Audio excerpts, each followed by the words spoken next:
Turn it off and see. Oh, it does make it look a bit different.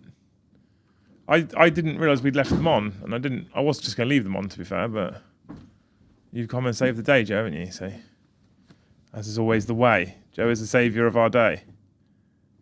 Is that light off as well? Cough! That punched me in the face. Yeah.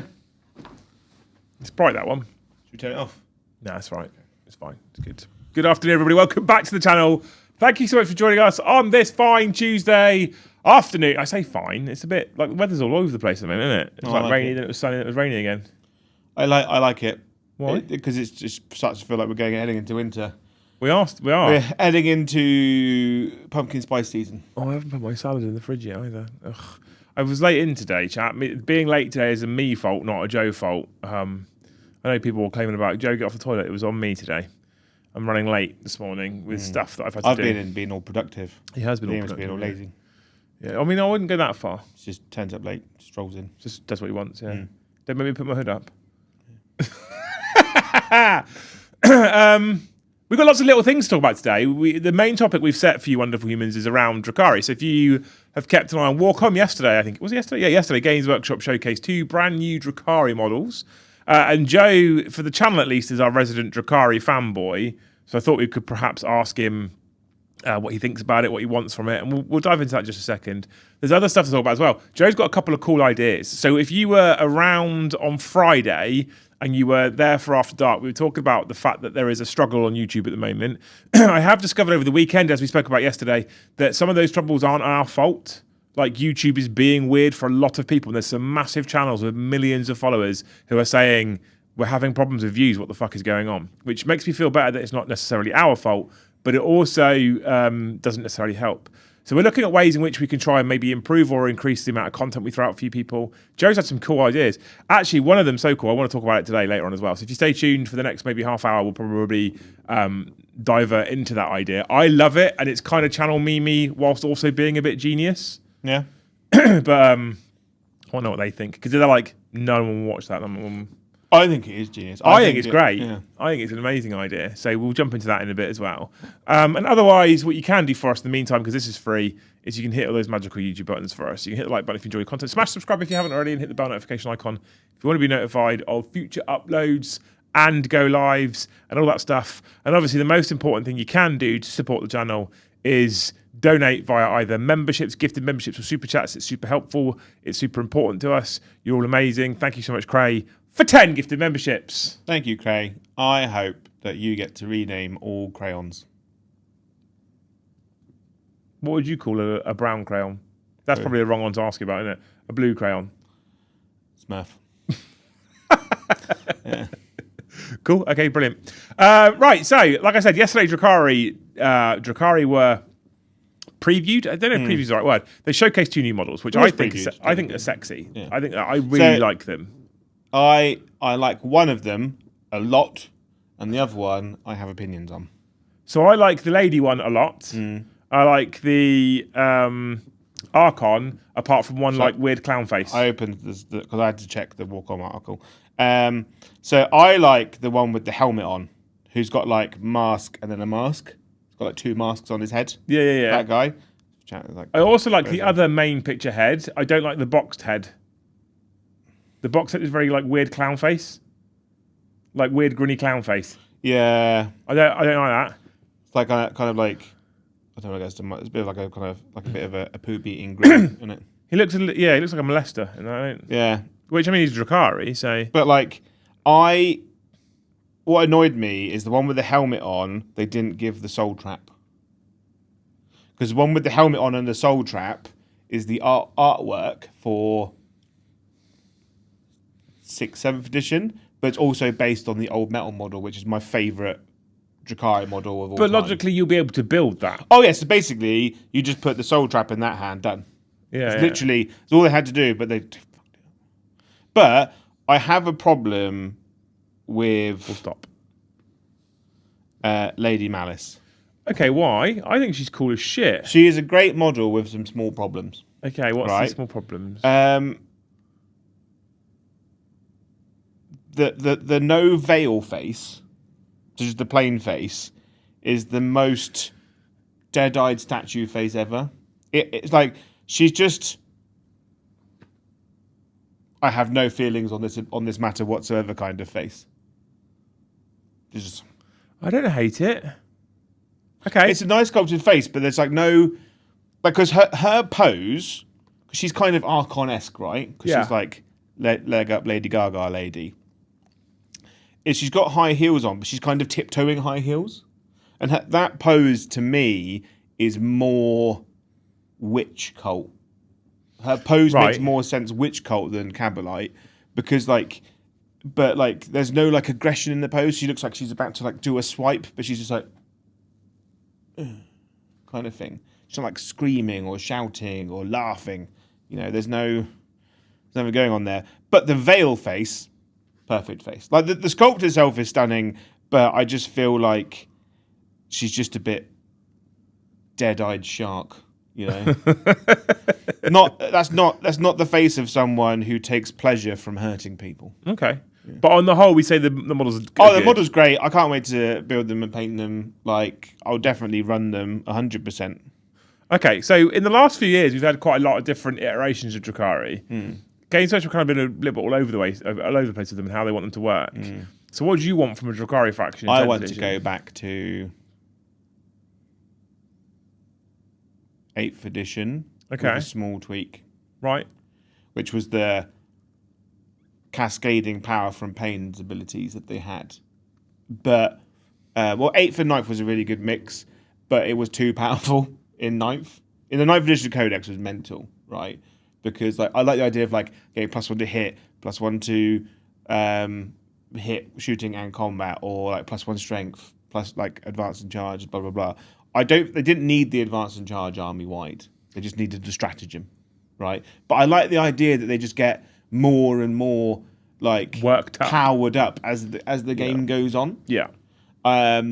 Because they are literally feeding off of your pain. Yeah. I'm not super jazzed about the current pain mechanic that they have. How does it work right now? So every time you kill a unit or a unit fails a battle shock test, you get a pain token, and then you can use that to re-roll charges or re-roll hits when shooting. Mm-hmm. And the Archon gets to re-roll all hits and re-roll all wounds. And I'm like,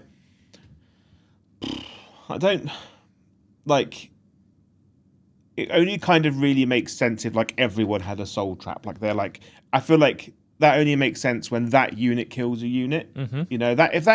It would make sense if that unit with the Archon kills a unit, they get a soul point or a power from pain point, and then that allows them to boost up.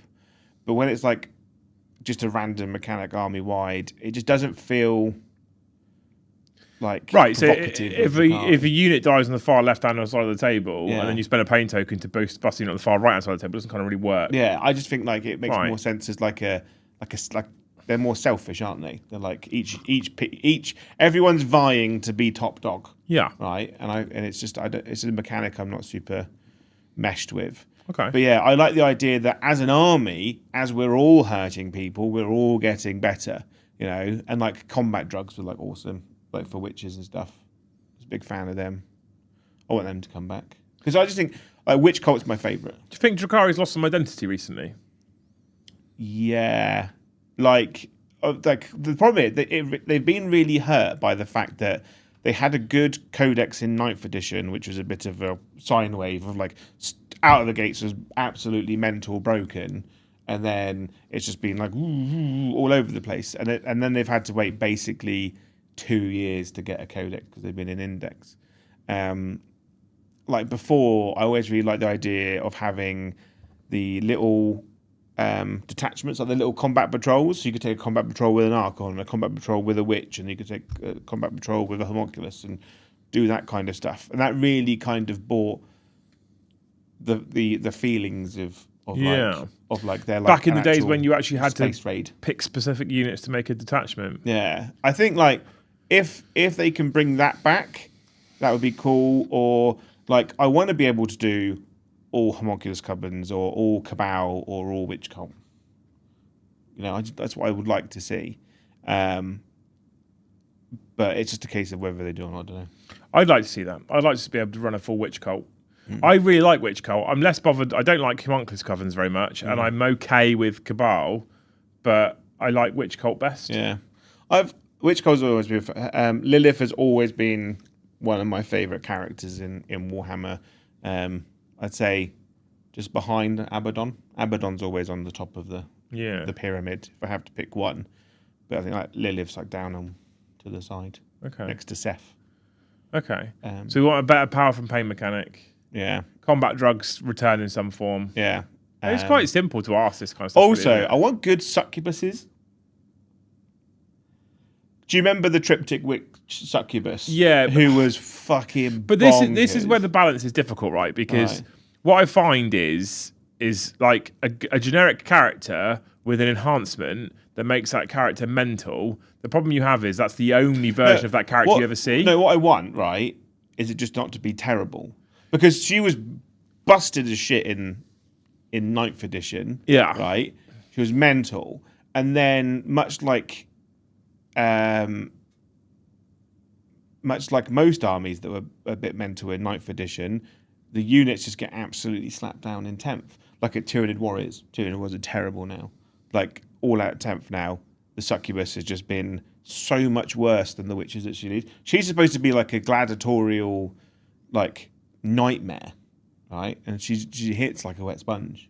Just make her damage 2. That's what I want. Is she damage 1 right now? Damage 1. Ugh. It's awful. Just make her damage 2. And then like she can kill Space Marines then. You mean like the actual proper 10th edition combat profile? Yeah. I want Lilith to be damage 2. I don't like the fact that she's damage 1. Isn't she like 8 million attacks though? She get like 12 attacks. The thing is though, she's 12 attacks like anti-infantry 2+. Yeah. Like and sustained hits 2. So she would just carve through 1 wound infantry. Like they're nothing. But the moment she runs into like Space Marines, she's like, oh no. I mean, isn't that relatively well but like Drazar represented though? Shouldn't that be how it works? But Drazar blitzes. Like if she's like 12 attacks and sustains its 2, anti-infantry 2+, she's still going to kill a fair few Space Marines. She can only do the 12 attacks once per game. So once per game, she can go ham. But she's still going to kill like a lot of Space Marines, but then she might not kill all of them, and she might get crushed by a Space Marine, which is quite representative, I think. Yeah. Like, that's how it should be. Don't like it. I just want it to be good. I want to be broken. But you can't just have a unit that kills no matter whatever it runs in at. What's her name? Jane Czar. She blends Marines. She does all right. And like her and Lilith have got serious beef as well. Yeah, Jane's better. I do think that Lilith would probably beat Jane Czar in combat though. Rules wise, Jane's better. She'd be like dead. In real world, Phoenix Lord wins. Right. It's in the bin. I just want it to be great. I just want to put it on a table and people feel it. What he wants is Lilith to have 25 attacks at damage 4. No, damage 2. Anti-infantry 2+, rend 5. Ignoring runs. That's what he wants.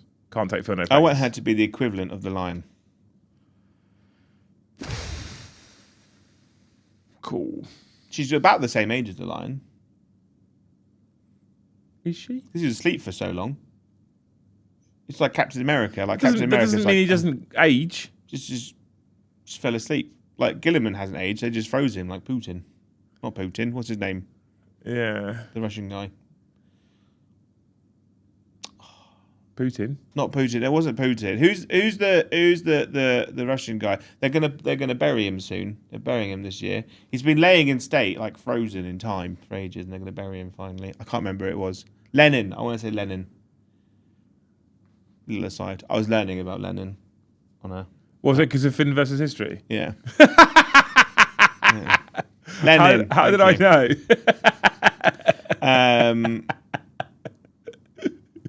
The source of all Joe's historical education nowadays. Finn versus History. You do learn a lot from Finn versus History. Okay, yeah. Cool. I think just give her like anti-character. The thing is, anti-infantry, anti-character. What Dan's showcase there, yeah. I'm gonna pull that super shot out now. What Dan's showcase there, just give Lilith anti-infantry +1 damage, is a mechanic that exists in AOS that I quite like, where you get extra rend or extra damage specifically against a specific type of target. I do like that as a concept, I do. But the problem is in 40k is there's loads of weird units as well, isn't there? Like 10th edition brought in this like anti-infantry, anti-vehicle thing, which on the surface I quite like. And I do like it because what you don't want to ever be in is a situation where a weapon is take all because it goes, well, it's good against infantry, it's good against vehicles, it's good against elite, it's good against everything. So that's just the weapon we take. We've seen that in previous editions of 40k. And so when they bring in like anti-infantry, anti-vehicle, anti-monster, I like that. And what we've got is we've got anti-vehicle, anti-infantry, anti-monster, anti-psycho, and anti-character. So what happens to all those mounted units? They're just shit in general. They just don't get any anti-anything. I know it's weird. Well, that's why Field Marshal Dreer is 100 points. Because there's no anti-Dreer out there. He's the same points as Lysander. He is, yeah. That's the thing. Let that sink in, chat. Let that sink in. New Shan is 15 points cheaper. Well, Drukhari are coming, and I'd love to know what you guys think. Stick on a postcard if you've got thoughts or wants and wishes for Drukhari, and we'll get to it in the show. Obviously, once Drukhari come out, that's it, isn't it? Everything's out. So if they're starting showcasing stuff now, we can presume that it won't be too far off pre-order and then release date for Drukhari. It's been announced at Games Workshop or at LVO this year, which is 2 weeks' time, I want to say. So it's soon. I think it'd be interesting to see if they do a preview. 3 weeks? It's 3 weeks, yeah. Yeah. Well, I mean, after that, what we're going to be then going into, is a period of time for space for 40k at least, where there's no obvious releases, right? So Joe is convinced there's going to be a Space Marine release of some sort, but there is no obvious releases, and we've spoken about this on the channel before. And it looks like they might go down the route of what they've done in previous editions of releasing kind of campaign and narrative books. Now, interestingly, chat told me on Friday quite categorically, this isn't the first time, they said it loads of times before, but quite categorically on Friday said that some people have stopped watching, and this is if you go into the comments after the stream as well, there's a lot of this, they've stopped watching battle reports because they've become very samey, similar terrain layouts. It's not aimed at us, it's just a generalisation, but battle reports have got a bit dull. That is unfortunately the nature of what 40k is now. Yeah, well, I mean, we can mix it up, though. We can put different tables down, set different win conditions, set different list restrictions, tell people that they can't take this, that, and that, tell people that they are restricted to 0 to 1 captains, 0 to 1 farseers, or whatever it might be. And we can also go down the route of doing some more narrative content, which I'm here for. We just need guys to support it if they actually want to see it. And I think if we're going to enter this realm of, like, narrative releases potentially, now's probably the time to do it as well. So it's possible we could do this. Do like asymmetric. Yeah, I need to make the assets for it, and I might spend some time soon doing that. Actually, my concern is with asymmetric is still the same bank of secondaries, isn't it? And so some people might be like, well, it doesn't take long before asymmetric then it also becomes quite samey. Unless you do asymmetric, but you would do asymmetric but fix secondaries.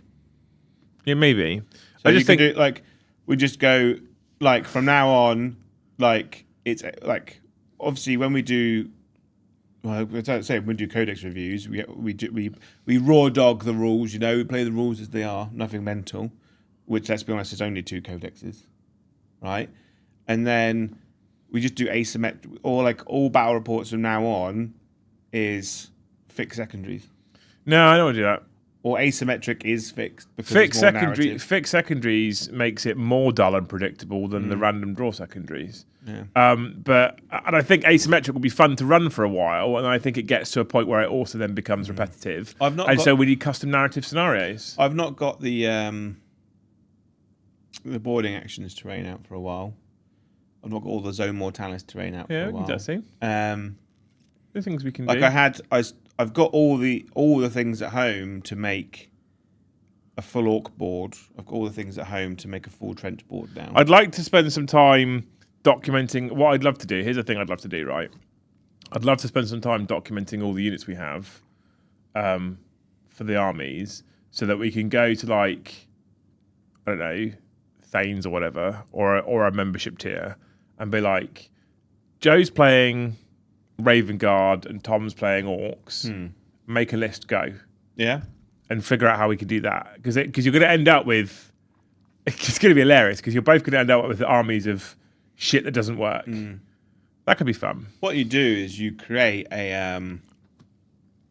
what are they called? Where you spin it, and it's got the clicky-clacker thing on the top, and then it stops the one and the clicky-clacker points. Oh, like in game shows and stuff. Yeah. Yeah.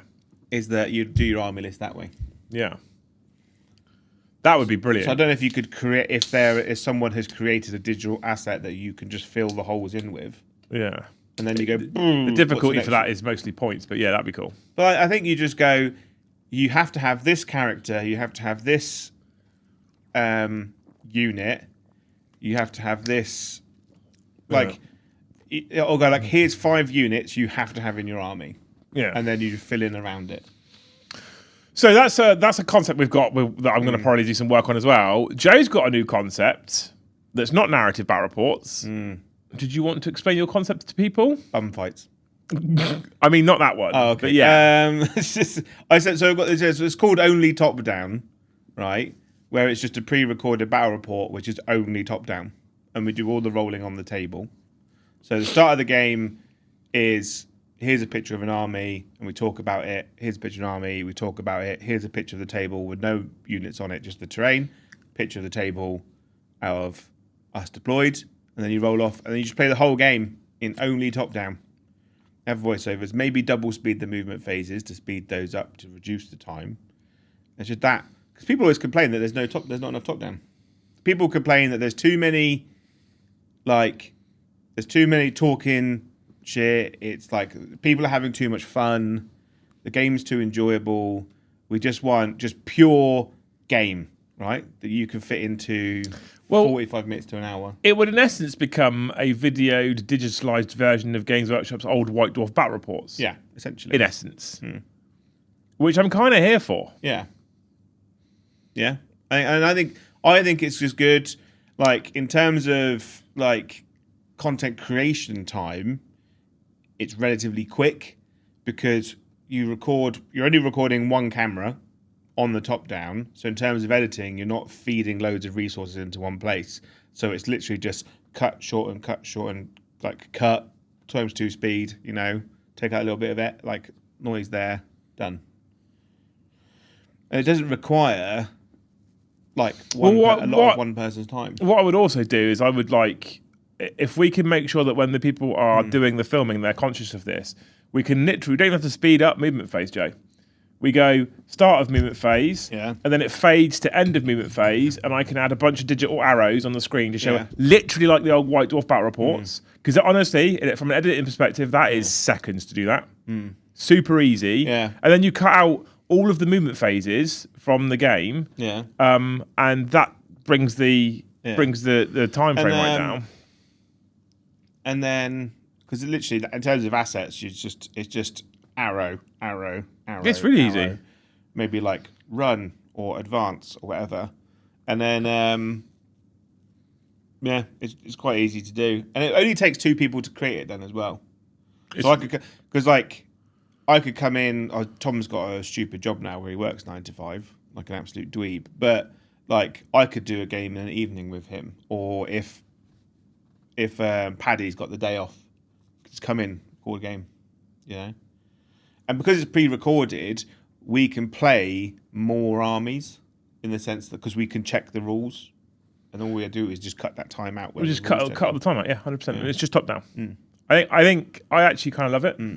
I think it's a great, because I also think about like there's lots of things you can do with games and videos and game streams and video formats, right? And basically, for the most part, most things have been done before. Yeah. But basically, video digitizing the old White Dwarf battle reports isn't something that's been done before. Yeah. Kai says that SN did it, but like I don't SN though, isn't it? SN actually did written ones, though, didn't they? They did written ones. They're like us with an accent. And I think like we're like I think we could do it better.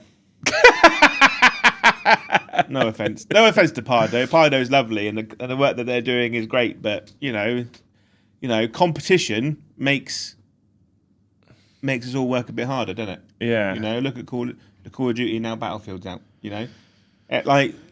Like without competition, no one improves. 1 minute past 2 before you mentioned Battlefield today. Yeah. Yeah. Often he just sends me the Battlefield trailer. I watch the trailers most days. I watch the story trailer, and then I watch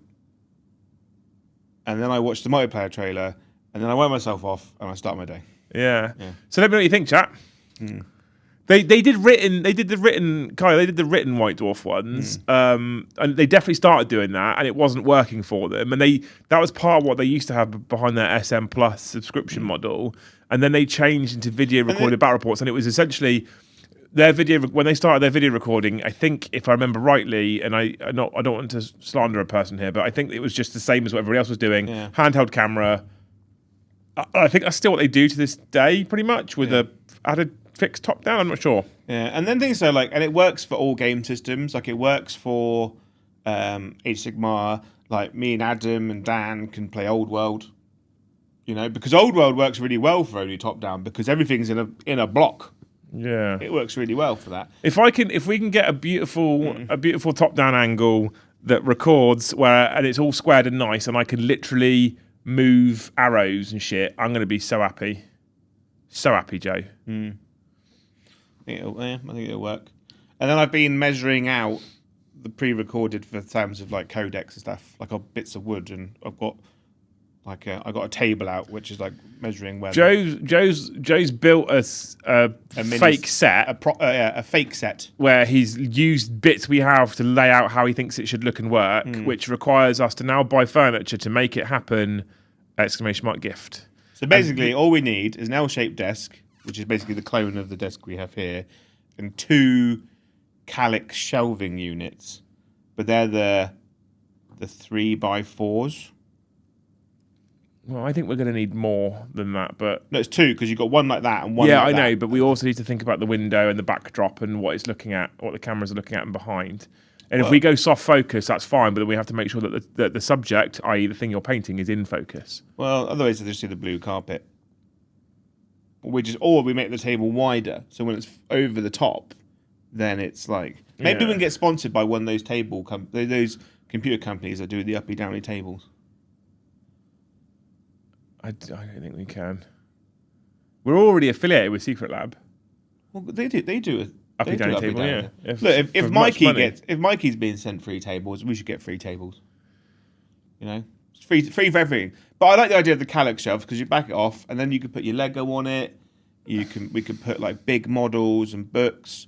Or the other option is using plywood there. I make a frame, and then I just get that really nice slat flooring that interlocks. The stuff we use on the wall in the garage. Yeah. But we just find a wood that kind of matches this on theme. And then I was on the way here, but I was running a bit late. I was going to go to British Heart Foundation to get a frame for my Vengeful Spirit thing.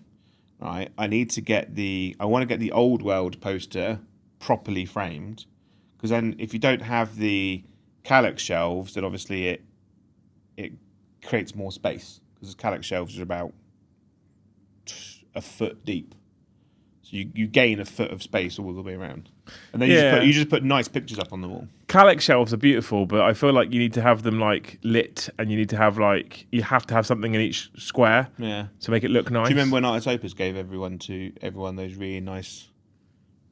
No, they didn't give everyone them, Jay. No. Anything with an Instagram account and tits got them, but that's what happened there. But we could just make a wall and then put some nice pictures up. Get you see them in real old country pubs where the light is it's a brass thing that sticks out, loops, and then it's a long bar. Yeah, and you've got all your pictures are nicely lit that way. We'll figure something out, but. It's come the end of the month. I want to start building that. Realistically, it's about 300 quid. Maybe to get the furniture. That's what I worked out for. To get some of it, yeah. That's not including the electronics. Just the set itself. But I don't think the electronics. I think we've probably got most of what we need for the electronics, barring buying a couple of LED lights, and that's about it. Like I think I've got a spare camera stand somewhere. We would just unclip a camera from here and clip another one on. Although the mount to clip off and on of each is like £100 a time. But and then I think we probably need. To be fair, we probably need to be able to mount 2 cameras around there, because you probably want one camera mounted on the person doing the video and one camera mounted that looks at either the book or the model that you're painting or the box that you're unboxing. I just wanted to be able to do Codex Battletome reviews, and I want them to be called Joe Can Read. Yeah. Oh, really? Yeah. Okay. That's what it should be called. I guess make it all about you, yeah? Yeah. Well, you're going to be busy doing other stuff. Am I? Yeah. Okay. Like Hobby House and all that shit. I like the idea of a raw. But who's going to edit it though? I can. It's not that hard. I have a computer and the skills. I just need the program. I can just bam, bam, done. The program's easy. It's a business expense for Premiere Pro. Yeah, okay, well, there you go. So we got lots of I've just been inspired over the last week to start changing things up and adapting a bit. And we had that conversation on Friday, and if you bothered to turn up on Friday, which I thought was good. So here's some things we're looking at doing. I love the idea of a top-down only battle report. We'll soon find out if it does amazingly well or terribly, but I think it's a great idea. Well, I think it's you just have to do like 3 to 6 months of just doing it continuously. Yeah. Oh, absolutely.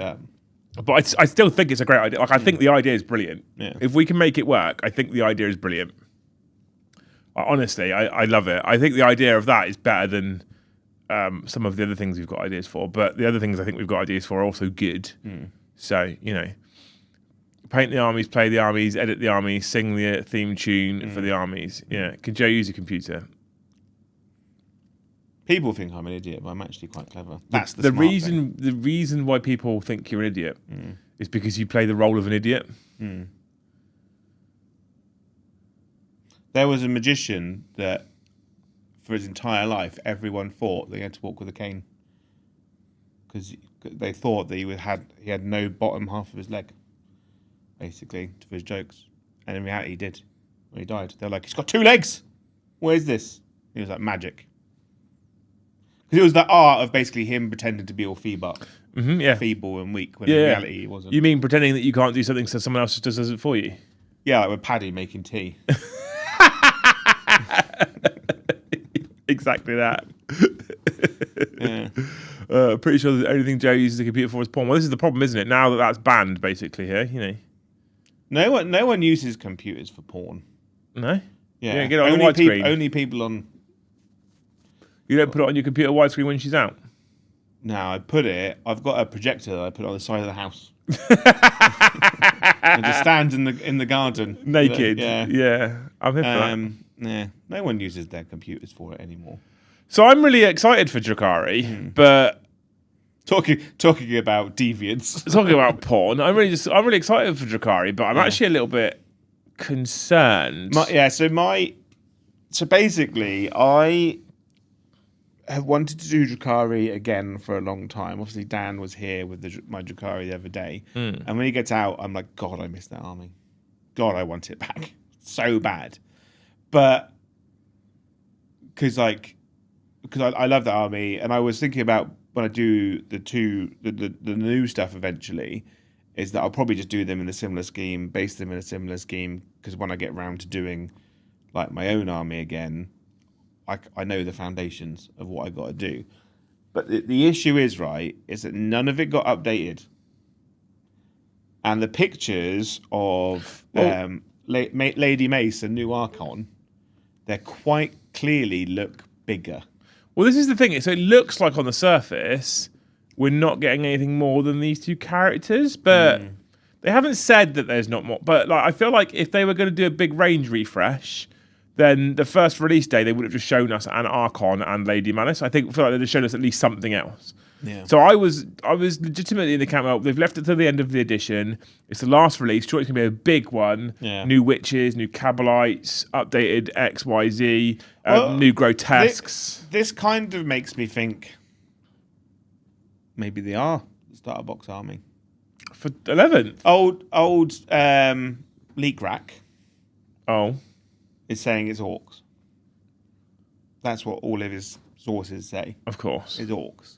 When he says his sources, he probably means I'm Games like, Workshop. in my head, I'm like, no. It's either going to be Drukhari or Chaos Space Marines. I think if he's saying it's orcs, then he's probably been told from inside anyway, hasn't he? But I don't think it is, because orcs have already had 2 starter boxes. Have they? They had Black Reach. and then didn't they have all like the Beast Nagger stuff? Wasn't that a starter box? No. It wasn't No. edition launch. Wasn't it? No, I'm pretty sure it wasn't. Misremembering. But they've had so much new stuff over the last like 3 to 6 years. What did you have? You had Templars and Drukhari. Yeah. Then you had Black Reach was orcs and Space Marines. And then it was Tyranids. For Leviathan, No, we've had 2 Tyranids. have we? Yeah. It was 2nd edition was orcs. No, orcs already had 2. 2nd edition was orcs and Space Marines. 3rd edition was Drukhari. 4th, I'm pretty sure, was Ultramarines Tyranids. 5th was Black Reach. 6th was Chaos Space Marines. 7th was Chaos Space Marines, because it was the same box set. They never updated it. The Dark Angels one. The Dark Angels, and then The Crimson Slaughter. Crimson Slaughter. 8th was Necrons. 9th was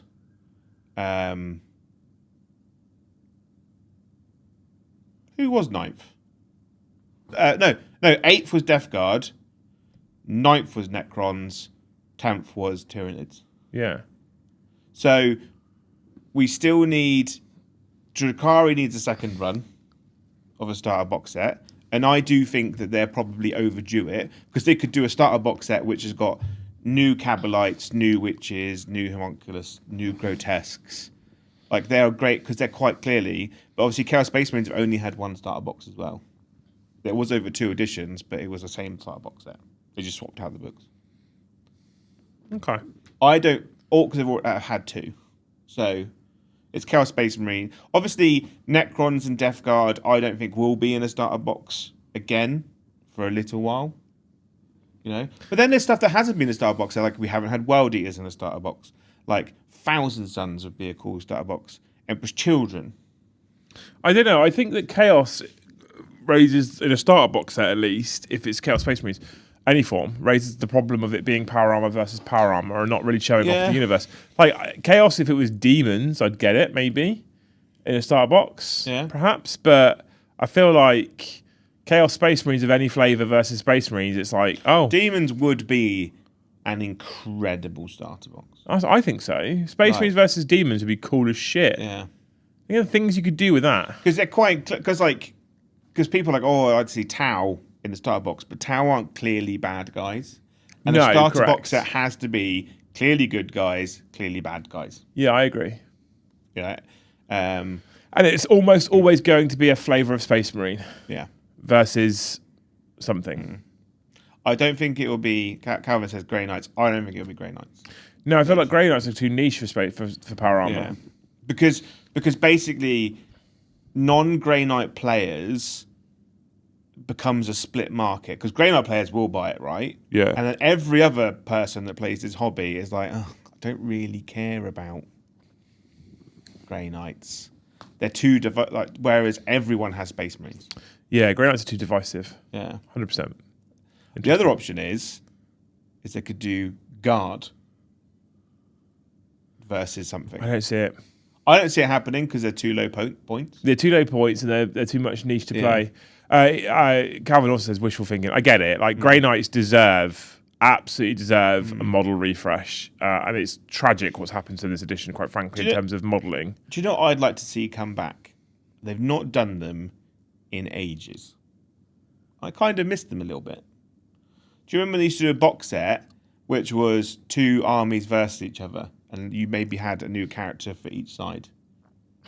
Yeah, but They were FOMO boxes where you got less, but the problem is people criticised them because they were like, "Oh, what if I want the new Thousand Sons character, but I don't want all the other half of the stuff in the box, which is Eldar?" Like, so they got criticised for it. So sometimes it's rare that you'll hear me say this, but sometimes I feel sorry for Games Workshop because they're damned if they do, damned if they don't. Yeah. If they stick out a 2-army box, someone will whinge that, well, I don't want half the army. And then they send out a single army box. People are like, well, we used to get 2 armies. Yeah. And I'm like, fucking out. I mean, they don't do themselves any favours with more price hikes coming, but, you know.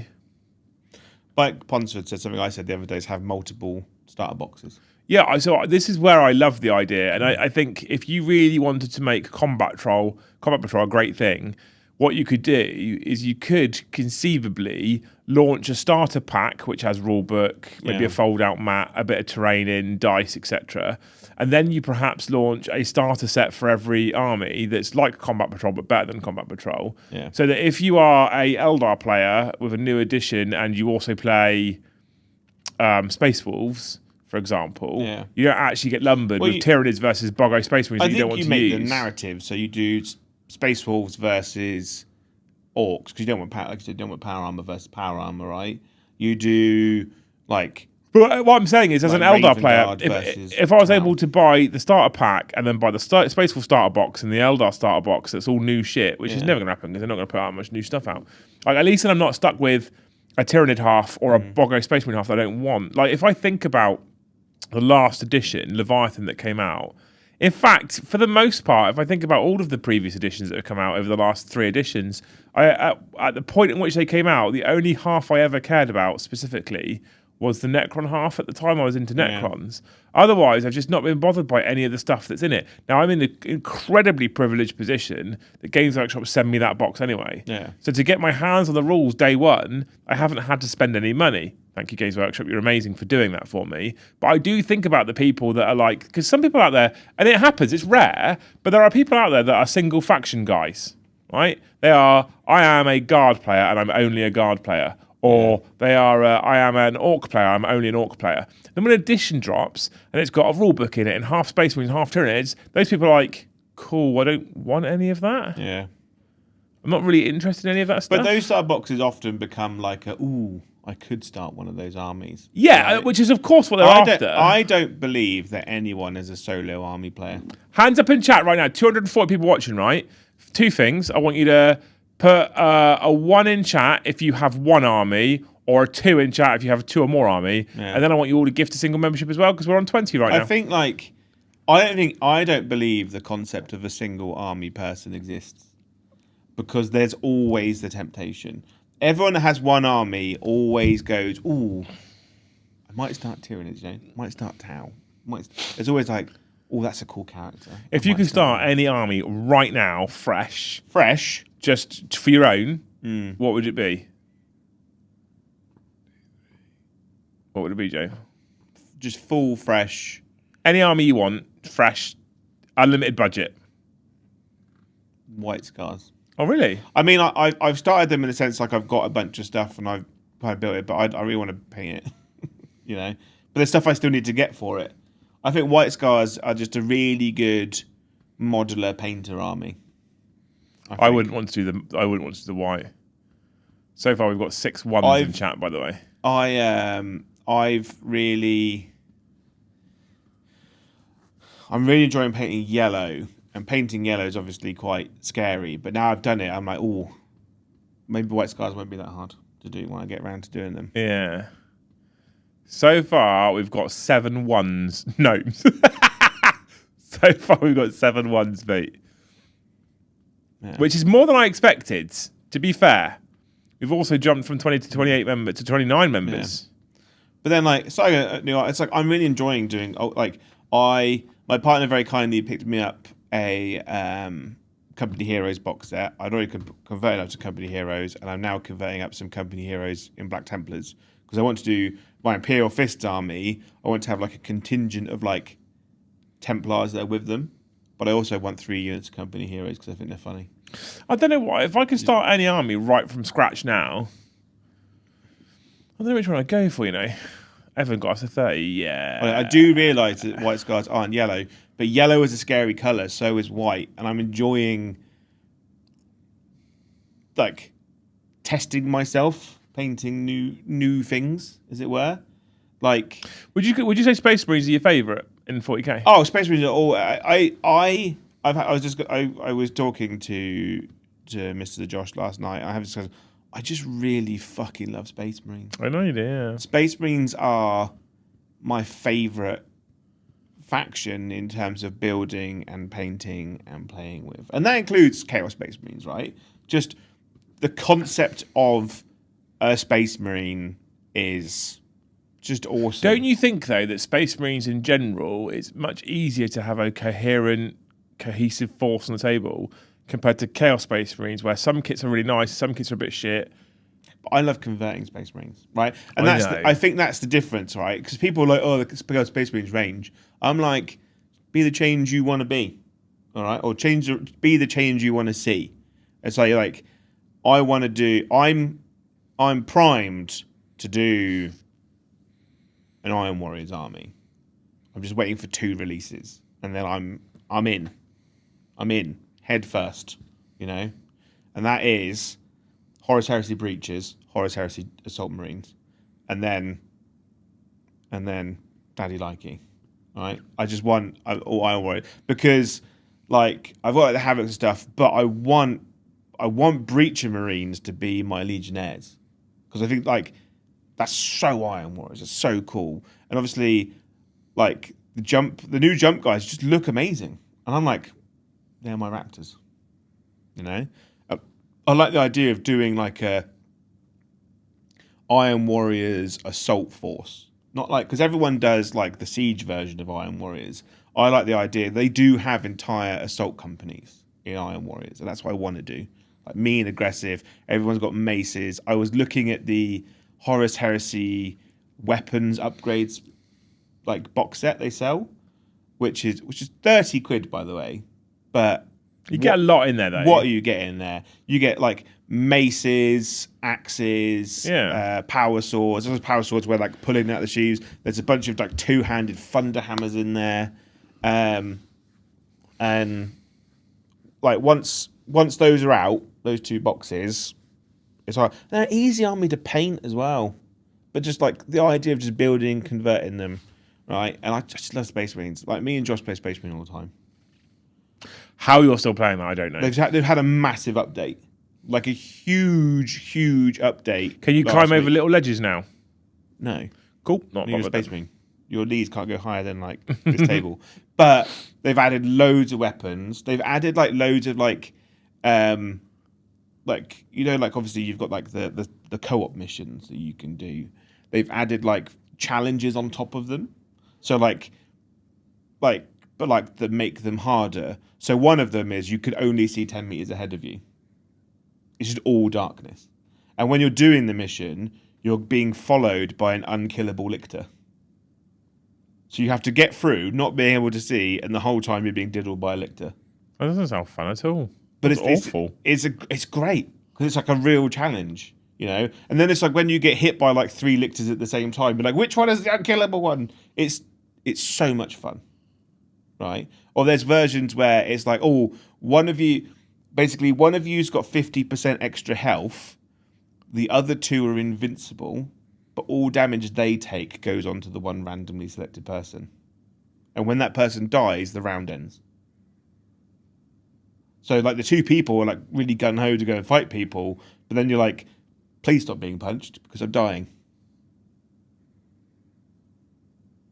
None of this sounds like fun. Or then sometimes we go there, or sometimes like there's 100 guardsmen with you.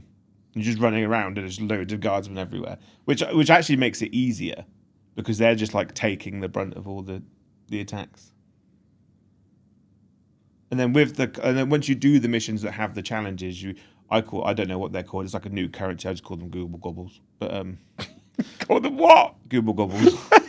Got 50 Google Gobbles, and and you use those. You only get like 5, but there are weekly challenges that get you 150, and you can use them to buy like legendary weapons.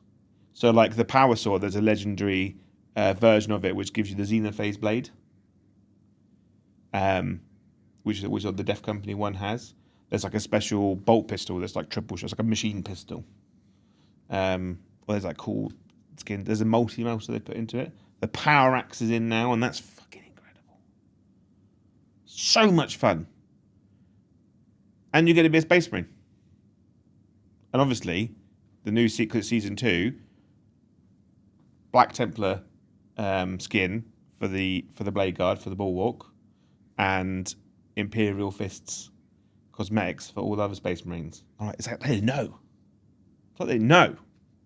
Like that, Joe. We're watching him. And the Bulwark's my favourite class as well. Because banner.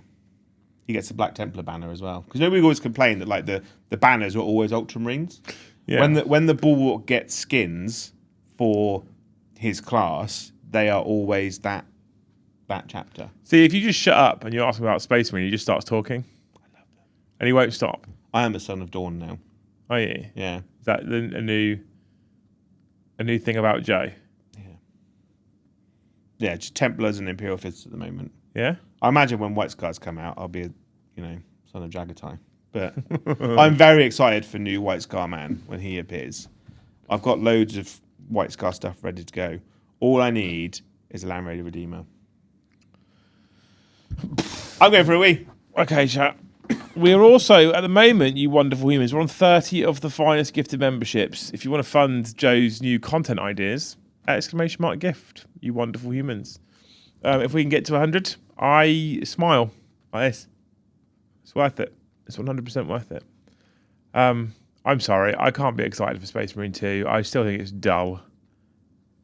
I very much enjoyed the campaign when I played it. I very much enjoyed going through the cop missions when I played it. And then I was done. Going back and doing the same thing again, I was done. So, it's fun because it's 40k to start with, and then it drops off fast.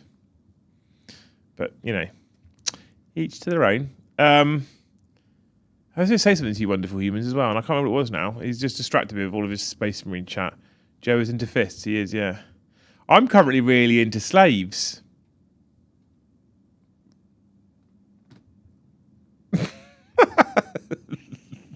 To darkness, obviously. I started building an Archaon last night on stream, which is quite cool. I love it. I love the slaves range at the moment. I'm really into the slaves range right now. That's all I kind of want to do, to be fair. So, I kind of don't really want to do anything 40k at the moment, which is sad. Actually, that's a little bit of a lie. I had a real urge the other day to start building Kriegers. I don't know why. Because you're watching some kind of S&M stuff. No, so at the moment, hobby-wise, all I really care about is Slaves to Darkness at the moment. I don't know why. Over the last 2 weeks, I've just got really into Slaves to Darkness. And the other day I wanted to build, so for some reason, the only thing I wanted to do apart from Slaves was some Kriegers. Got a real thing about Kriegers. Do you know what? I think it was because we had that conversation in the team chat with Dan, a guy we know, who sometimes you've heard his voice, his discombobulated head, his voice on stream. Yeah, well, it's a bit risky with the concept of actually putting him on the stream. Yeah, but he's on his guard journey at the moment, and I was looking at units because trying to help him out with his list and stuff, and as a hobby project, the Krieg range plus things like Rogal Dawns and stuff, and specifically the Heresy era tanks with the trench guards and what have you, I am in love. I really love the concept, adore the concept. But from a gaming perspective, I just can't really get behind it. I don't know if there's a way we can one day build a guard army that I might actually like to play as well. But I think I'm near. I just need to get a few things done for my guard. I think we're probably in a position then that it is a fully playable. If I can paint a Krieg army that functions as an army, because I had an idea for doing Krieg actual grenadiers, because we've got engineers now, haven't we? The shotgun guys, right? Who are incredible. I need to get more of those built and painted. Because you want 3 units of them, because they're brilliant, right? I love them. And then their body, so base, legs, torso, right? Head. And then you want Kassakin arms and gun. Because then they make the old school grenadiers. The thing is, so then right, your Krieg Kassakin. that's the thing is I don't want to do anything that isn't Krieg. There is a man on the internet who does Krieg parts for Krieg kits. So he does the Kassakin arms for the Krieg bodies. He also does like flare. He's got a really cool like medic squads. So he's made what are they called, the things you carry people on, Stretcher bearers. Stretcher bearers that catch you carrying people and stuff. And like before they released the Death Riders, he did Krieg Riders and Krieg heads for like Rough Rider stuff. I really want but the thing is, my problem is with the guys. I always want to kind of base it on modern army stuff. So I want tanks, artillery, mortar teams. I want infanteers. I don't want fucking abhumans, and I don't. So what you can do? So I looked at this concept with my Valhallans. Is I didn't want rattlings. I wanted a rattling unit, but I don't want rattlings. So in the Krieg squad, in the actual infantry squad, you get a sniper rifle, right? So if you're playing Krieg, you're buying like 6 boxes of guardsmen, right? So you're going to have enough sniper rifles to do rattling squads. So you just use 5 bodies with sniper rifles, and those are quite clearly rattling snipers. And there's a guy who has converted the Ambot from Necromunda, because you could fit a Krieg torso and head inside the head section, so it looks like they're in like a big mech suit, and those like Ogrins. Yeah, I just wouldn't use Ogrins. Yeah, I think to do well, I think you need a unit of Ogrins as like a bully screen to like stop people getting into you too quickly. More men. Send more men in. Well, no, I think what you do is you have a line of 6 Bullgrin in front of your army to stop scouting infiltrator pressure armies, because they're like -1 damage with a feel no pain, 4 up invuln. They're like send more men in. What? More men in. We'll just have 30 rattlings in the middle of the table. More men. Like, we can do it. Into the grinder. Yeah. So here's the thing. Like, we've talked about. You've said it in the past that like there's no like armies really plain and basic now. Basically, every army has the potential to be fully themed to the people that you want it to be. You just have to put a bit of effort in. Like, we've always said the converting and the upgrading for squads isn't what it used to be. And I'm like, well, it kind of is. Well, you just have to look in different... Before, it was all Space Marines, right? Everything that you want to upgrade was in the Space Marine line. Now it's kind of spread out over like Age of Sigmar, Old World, Horus Heresy. Like, the things that you need to upgrade the armies that you have are available. The problem I have as well, though, is that I would want, like... I personally would go down the route of like 1 tank commander, 1 command squad. Yeah. You know, maybe you can do that. A couple of commissars, but 1 command squad. Yeah. That's... You just make... The thing is, though, like, you can make a Lord Solar into a Krieg person, and then... Because he could put 3 orders out. Like, Guard is possible to have a legit... You have 1 overruling officer, you have a couple sub-command squads, then you have individual officers handing out orders. Is Lord Marshal Dreer on the same size base as Lord Polar? No. Lord Polar is on a round base. Dreer's on an oval. Just put Dreer on a bigger base, because you never want to take him as Dreer. I think if you're doing Krieg, you probably take Dreer. Because if you have him with a big unit of Death Riders with Dev wounds, might do something. It's better to have... Basically, I reckon... I guess we haven't received it, so this isn't a thing. I reckon next week is Balanced Data Slate. What week are we on? Because yeah, I reckon. Next weekend, I think, is the final list submission for LVO. So Balanced Data Slate post list submission? No, LGT. LGT, yeah. LGT. So they'll want the Balanced Data Slate before LGT, because... basically, because there won't be new nights for LGT. It'll be index nights.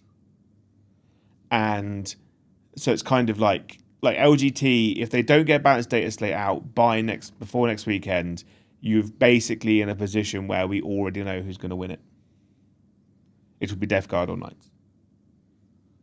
So even with the points changes, I think you might see World Eaters are in for a chance. I think with the points changes, it's done some work to set. It's done a bit of work, but I think Knights. I think a balanced data slate will be very good for the game next week because you don't want LGT, you don't want LVO, and you don't want the championships, right? All kind of like being like predetermined.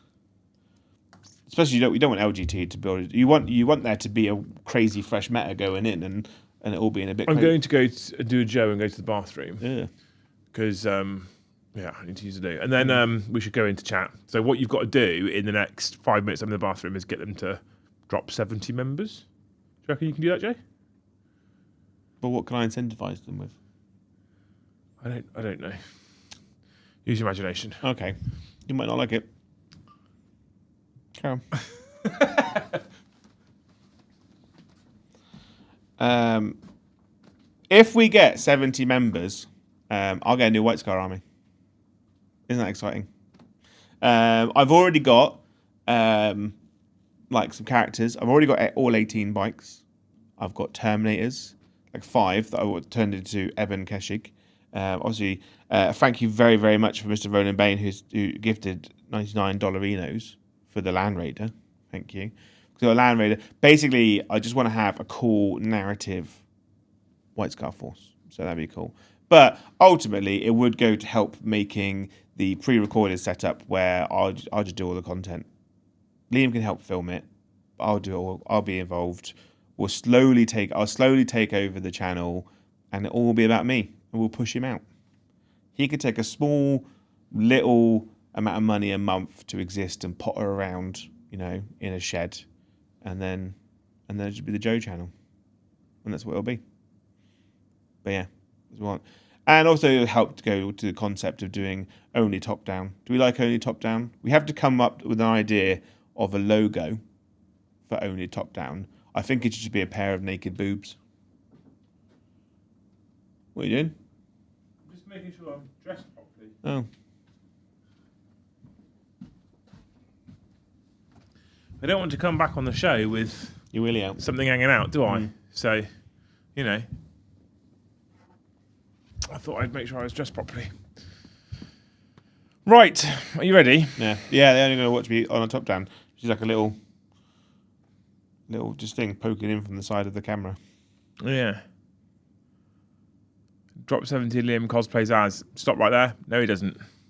Weren't you going to be like Chaos Barbarian Man? No, I've got a Viking tunic and the fur pelt's now in the studio. The tunic I need to bring across. Yeah. I've got the axe and shield ready for the next time I play Space Wolves. Oh, yeah. Yeah. And I have got everything but new Logan has been sent to Lee and he's working on it. Oh, yeah. So it's coming. It's coming. It is coming. That'll be the next time you play Warhammer. No, I'll play again soon. Yeah. Yeah, I don't know what though. Will we see you on the channel ever again? Playing Warhammer? Are you playing the game? Well, I was going to play tonight against Knights because I was like, oh, Joe will just whinge about playing against Knights. And then you were like, I really want to play with new. Well, we've got Imperial new Imperial Fists and we've got new Raven Guard. Yeah. So I thought it probably makes sense to show off the new Imperial. So I'd Fists originally said I'd play tonight, and I was like, cool, I'll deck and you can play. And then Tom messaged me about coming over. Yeah. And I said, oh, cool, do you want a deck? Does that mean you're just going to go out? Yeah, let's go and go sleep. Yeah. I'm joking because I can't trust you to get anywhere near enough members if I'm not here. Yeah. I mean, it's your name on the door. People come here for you.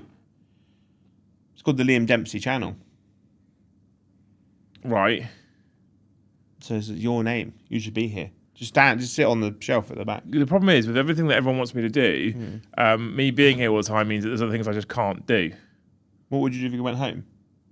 Watch telly, sit on your ass. Sob, cry. Yeah. That's not a productive use of time. Just go home and cry. To be honest. Just be here. And then when we're not streaming, do all the other stuff you need to do.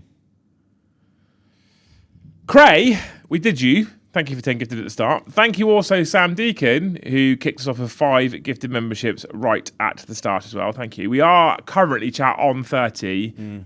We do have targets so we can pay bills. It would be amazing if of the 250 people watching, some of you decided to wave your members at us. That would be incredible. Thank you so much. But thank you, Sam, for 5 gifted memberships. Thank you, Sam. I hope you get 30 of the new Death Watches. Yeah. I know you split a couple. It was like a wrist-based timepiece. Or... and then he just dies. Yeah. Thank you also, Cray, for the 2,000 Japanese yen. It's about 10 of that. Thank you, mate. I appreciate you. Was waiting to see what Drukhari got this edition. Time to pick up 2 of the current combat patrols. My hope is racks do more and witches get combat drug type rules. Do we think the Void Raven bomber will stick around? Not a clue. It's a bit potluck for what stays and what goes, right? The Void Raven bomber has been very, very popular in recent times. I think it'd probably not go down very well if they got rid of it, but then that doesn't seem to make any difference to Games Workshop, quite frankly. Yeah. Also, good luck trying to get hold of the current combat patrol. Yeah. Because it's sold out. Obviously, you're not in England. Like, I've seen, they had one in the Games Workshop store in Southampton when I went there on Sunday. Sunday. There's a friend On the weekend. There's a friend of mine who decided he wanted to send us one from America land, right? And then he looked into the postage because tariffs, etc. And thanks to a man in orange, that's now no longer possible because it would be more than it would cost to just buy the box. Yeah, if you can get hold of the current combat patrol, the problem is I decided not to start Drukhari before they announced it because I was like, if they're doing a whole new model line, I don't want to invest loads of Liam's money in doing an army and then it all being replaced. But now it looks like we're only getting 2 new characters, and it's like, do I start an army or when's Drukhari come out? Because will that be the line refresh? You know, it's a real tough decision with Drukhari. I think it's like Grey Knights, right? Why start a new Grey Knight army? Because maybe might get a new army in the next edition. Yeah, but it's like, do you spend the money now? I think the only thing I will say is that for a lot of the Drukhari range, not all of it, but for a lot of the Drukhari range, like it does. I think some of it needs an update, but it also kind of stands up. I'm like the whole Drukhari range as it is, all the plastic stuff. Like, it doesn't need an update. It would be nice for it to be scaled up to current Eldari height, but model wise, they're fine. Yeah. Okay. Yeah. Thank you anyway, Cray. I think we need combat drugs. I like that idea. Racks I don't know too much about. I'm not that bothered by anything homunculus covens personally. Like I said before, if it's Cabal I like it. If it's Witch Cult I like it. And if it's like hired guns, and if it's like Mandrakes and can I say though, Incubi, then I'm cool with that as well. We can talk about it because they announced it in. Did they? Please check here. That the front cover of the new Drukhari Codex. I see a new combat patrol, right? A homunculus, 10 racks, Kronos, Talos. Such a downgrade. Such a downgrade from their current combat patrol. Like, depressing. I want them to have both. It's just shit, isn't it? It's just, unless they've got shit hot rules, it's just not good. No. A Ravager, a raid. No, we are basing it off you are basing it off the current rules. I know, but I'm basing it off of like models that you actually want. Yeah. Right? Because the current combat patrol, you want a Raider, because it's literally how Drukhari get around the table, right? You want a Ravager, because it's a really good fire support deck, right? You get an Archon, you get 10 Cabalite Warriors, and you get 5 Incubi. It's all units that you want. Whereas like racks and tower. But mate, the thing is though, right? I've been saying this for a little while, right? The prices of stuff's going up. But when Games Workshop release boxes nowadays of replacement units and things, they tend to get cheaper. Games Workshop doesn't do sales, but I have noticed that when stuff gets replaced, its replacement tends to be cheaper. Tell that to Howling Banshees. I reckon Howling Banshees will get a rebox at some point, and you'll get 10, and they'll be cheaper than 2 lots of 5. I don't know. Because when all the dwarves went from Age of Sigmar, which were boxes of 10, to Old World, they doubled it up, and it was about the cost of 1.5. But that was changing a system. I don't see how they do But that with current Blood Claws now are cheaper than the Blood Claw box set was when it went away. Yeah. So Rax and Talos are very expensive individual boxes to buy, but considerably cheaper in this box set. Okay. In terms of like, because obviously you it's the Combat Patrol's cheaper. Yeah. So you get those units for cheaper if you buy the Combat Patrol. So I'm thinking, But it's still a down. But the point is, it's still a downgrade. What I was saying is like, I think when if they do new Cabalites or they do new Witches or they do a new Raider or a new Ravager and stuff, that replacement will come out cheaper than what the kit is now. I think Games Workshop is making, like, because of how the interest has piled up over years, things have just got naturally more expensive. But I think when Games Workshop release a new thing, I think they are aware that they cannot bring it out at the price it is. I don't know. I would like to think that what you're saying is correct, and then they announce another price increase of an average of 4%. So I just, after posting record profits again, and I just have an issue with current modern day greedy capitalism, but you know, Yeah, but that's a whole but other the thing is, though, but conversation. it's everywhere. It is absolutely. But It is. our hobby is not the only thing that's getting more expensive. No, everything is. This is the point. And every company is, well, I say every company, lots of companies, the big ones specifically, are posting record profits whilst also laying people off because of tax rises. Yeah. Well, you've posted record profits, you fuckers. Like, my insurance company, right, I renewed a couple months ago. I've got like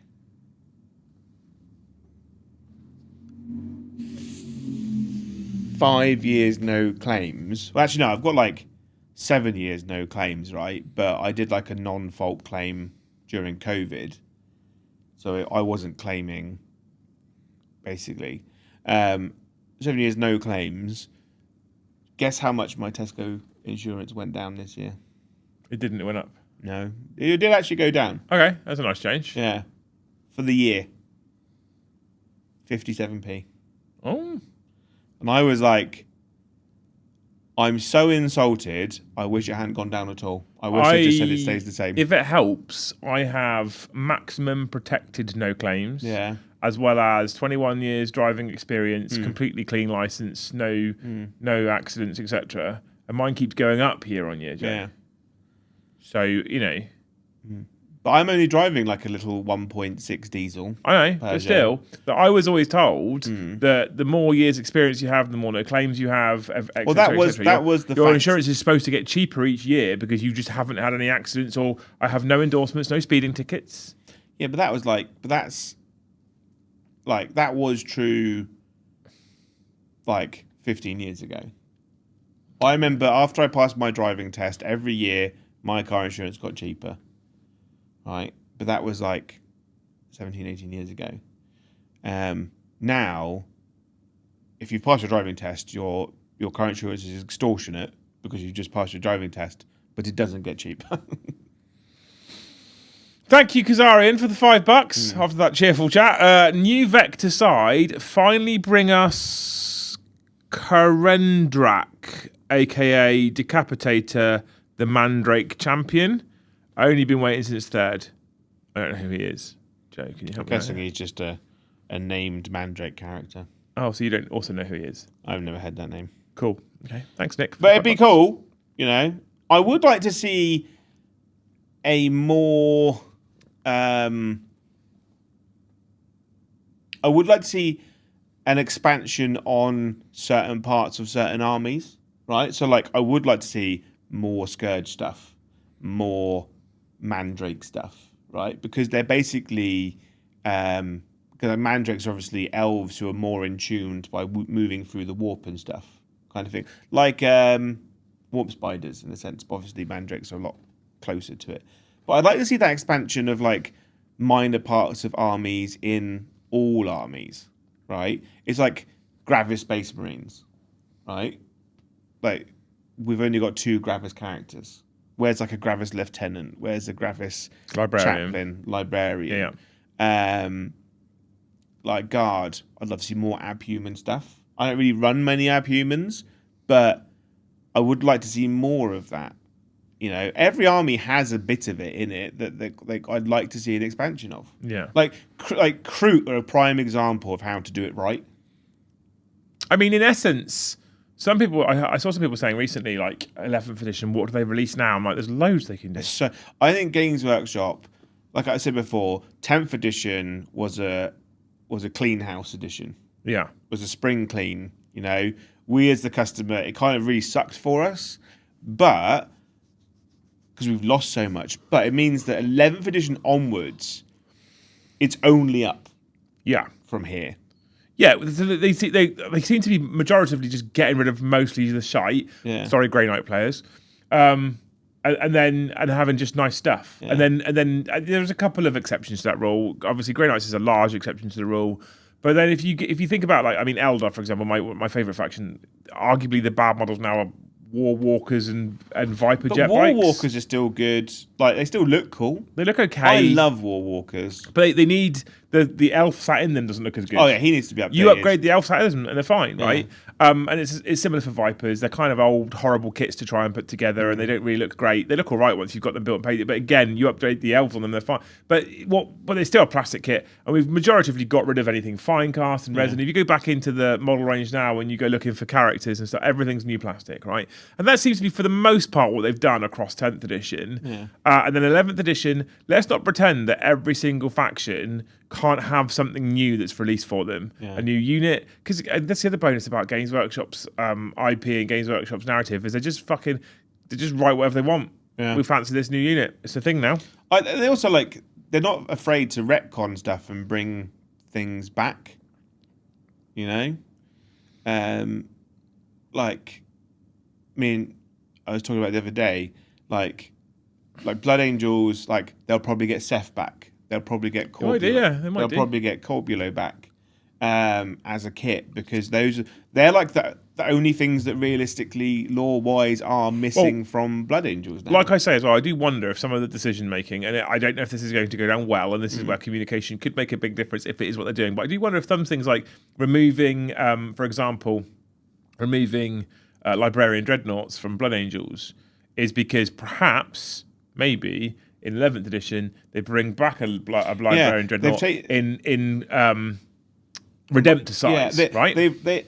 I think 10th edition is removing stuff to give them something to release in the next edition. If there's one thing they learned from you lot, chat, it's that when they nuked Old World, people stood outside and burnt their armies. And then when they bought it back, guess what? It's bought the army again. Yeah, because if you double the money. So obviously, I'm talking to certain groups and certain people that work in certain departments of different businesses, is that we now kind of live in an age where everything is just a remake, right? Yeah. Young people are poor, so you target the people who are in their like mid 30s onwards, right? Yeah. Like who remember how things were, right? And how we like, and we like things the way that we remember them. So everything's just a remake of everything from when we were kids, right? Games, computer games, films, books. It's just all remakes of stuff. So realistically, Games Workshop's job now is to service everything that we remember that we loved as kids and bringing it back. So we could see returns of just old models that went away when we were kids that we will buy because we're like, oh, I remember that.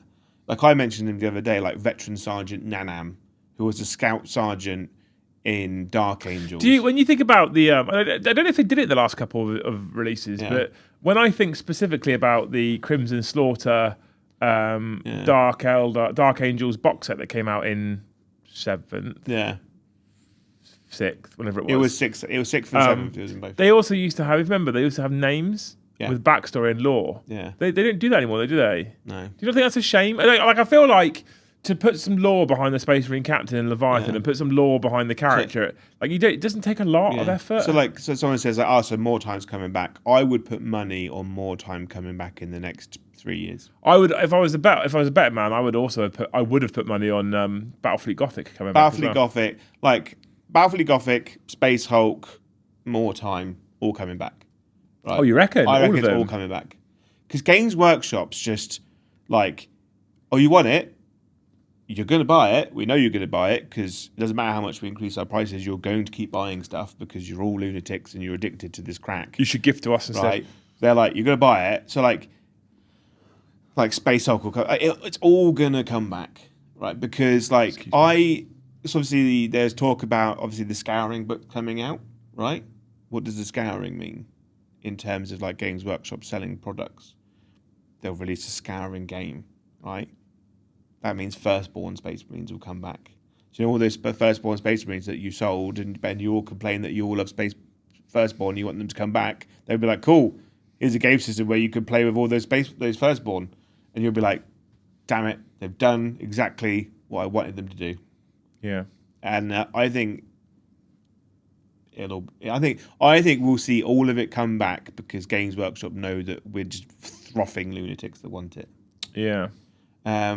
I definitely want Battlefleet. I think Games Workshop knows that there's markets there for it because, like, if you look at the people that played in this hobby that have all left, right? They've all left because they don't like the way the things are now, right? But Games Workshop with Old World have gone, do you remember how it used to be? I remember. And they're like, oh my God. And they've all come back, right? So Games Workshop go, do you remember Space Hulk? And they're like, I remember. You know? I remember. You know, do you remember More Time? Remember Star Wars? I just think like games like it'll all come back. Like I reckon they'll be like Dreadfleet because they were saying in a video about the design of the new Chaos Dwarfs that parts of it are from loads of Chaos Dwarf lore from all over the place, and like part of it's based on like Dreadfleet characters and stuff. So it'll all come back. Yeah. Right, back into chat for a moment. Limey Panda, thank you for 5 gifted memberships. We're on 35. Can we get Thank to you, Limey. Can we at least get to 50 before the end of the show so I don't completely have an aneurysm? Because of dragons, boarding actions should have had a Space Hulk. Yeah, that was money. Expansion. That was money left on the table. Yeah. Thing is though, Games Workshop, like, there are things Games Workshop can release which is just printing money, right? That's just and my annoyance is if the Games Workshop do release it, I don't want them to do them in limited runs. They just have to keep them as something that you can always buy. Well, let's be honest. Games Workshop's biggest enemy and Games Workshop's biggest competitor for revenue is itself. Yeah. Like, if they did a limited edition Space Hulk run, that will only upset people because the scalpers will just jump on it, they'll put it out, and it's just like Games Workshop's selling a thing and people are buying it, and they're like, great. But like, scalpers are in everything, but Games Workshop will get the shit because the scalpers exist, right? Whereas if they went, this isn't limited edition, this is a forever product now, like, that means the scalpers are immediately The scalper situation is really weird as well, though, right? Because on the one hand, it isn't Games Workshop's fault. Yeah. Scalping isn't their fault. People But on the just other wanna make hand, money. they've done things in the past to actively combat scalping, and then on other occasions, they've kind of done nothing. And it's like, well, which is it? Are Because you like the new combating kill them or team, not? the new kill team box set wasn't one per customer when it should have been. And they did the same thing with they did something completely different with the book. When the book released, they went, we've realised what's going on, we've shut the sales down immediately, Yeah. we've crashed the site so that they can't get their hands on it, we'll release it at a different time. Yeah. And I feel like it's weird, like, which is it? Are you going to actively combat scalpers, or are you only doing it for certain things, or like what's the answer? Yeah, so I think like Games Workshop releasing Space Hulk, like that's like a Christmas box set dream. Because like every single person that's played Warhammer since its release remembers Space Hulk. And if their partners, mums, family, whatever go, here's a massive box of Space Hulk for Christmas, it's because this will be all the man milk at Christmas Day. Yeah. You know? England will like slowly sink a little bit more, you know? But it's like Underweight. ways to print money. Why is there no Catachan kill team? Why is there no Tanif first and only kill team? of just a generic infantry squad. I mean, my favourite regiment is Krieg, so I'm happy. Yeah, right, everyone in this country will hear my moan of pleasure when Games Workshop announce the Catachan Kill Team box set or the Tanif First and Only Basic Infantry Squad. Yeah. I'm sad that I can't have Krieg mortars. Well, you can. They don't have a mortar team. You can just convert them. So much effort. Just don't be a bitch. I literally said in this stream less than 20 minutes ago, like, you can have everything that you want. Yeah, no, I know you did. You just have to put in some effort. I know, and I don't want to put the effort in. I know you said that. Yeah. Because I want them to have the mortar shells in their hands, but then that's Cadian arms. Yeah, but don't. Well, no, because you just cut the hands off and put them onto a. I did. There's an entire Valhallan army out there made out of Krieg, Catachan, Krieg and Cadian kits that I've done the work. Imagine the feeling of accomplishment that you'd have if you did it. You'd be like, I did a thing, and it looks great. I don't think it would look great if I did it. Would you want me to do it for you? No. Then no. I want this thing. I don't want to do it. Someone's offering to do it for me. Don't want it. But they could just release mortar teams. They could. I mean, they won't, but they could. Thank you, anyway, Dan, for 5 gifted memberships. I've got a heavy weapon team, which is heavy bolters, which is obviously the Cadian one, but I've had to put Krieg bodies on it, and that was before they released the Krieg heavy weapon team. Anyway, thank you, Dan, for 5 gifted memberships. Let's get good, scrub. This is why we're on 35. I've thanked Dan 3 times. Yeah. I just hope. Thanks, Dan. I hope that you feel really accomplished every day from putting in a tiny bit of effort. Do it. I put in a lot of effort every day, Joe. A lot of it is stuff you just don't see. Yeah? Just do it in the dark. Yeah. Yeah. Crying. Yeah. Thank you, Narek, for the €5. I would love to watch you do Crusade, or at least the Crusade missions. If you don't want to do the stuff around the games, they're a lot of fun. A lot of people said that about Crusade missions. They're a lot of fun. Yeah? Yeah. Gonna give it a go. We've got the best part of a year yet. So we have, yeah. I'm okay with doing the missions. People keep saying about doing a Crusade campaign. I've no interest, and I know there's an app that does it for you. I've no interest in the Crusade admin. Narrative fun becomes less narrative and less fun when the admin exponentially increases. Maybe between the release of the Drukhari Codex, Codex, right, and the release of 11th, is we go back to Garage Hammer.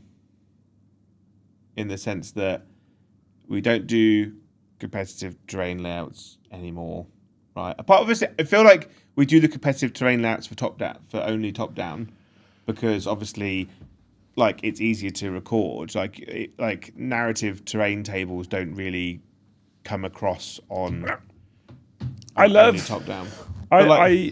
Do you know what? We do Crusade, we do asymmetric. I fucking hate competitive terrain layouts. I don't know. Right, separate rant. Thank you, Narek, for the €5, by the way. Separate rant, and I don't know how chat feels about this, but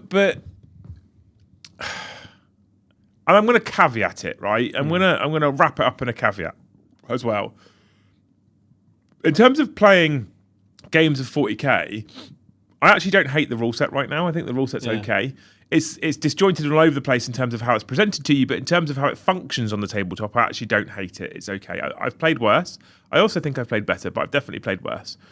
I think that if you were to simplify that rule set in terms of its layout and where you find those rules and the way that those rules are presented to you, actually a lot of people could pick this game up and enjoy it and play it.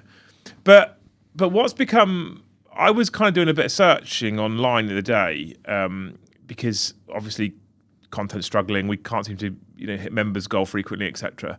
And this is all part of the piece that I said to you guys on Friday night on the stream. And do you know what's become kind of depressing is the way that 40k tabletops look nowadays. This perfectly symmetrical mirror match of 3-story terrain that's just flat MDF. It's so fucking dull. But it has to. So the problem is it's the community's fix for Games Workshop's terrible terrain rules and and to be honest, game rules, right?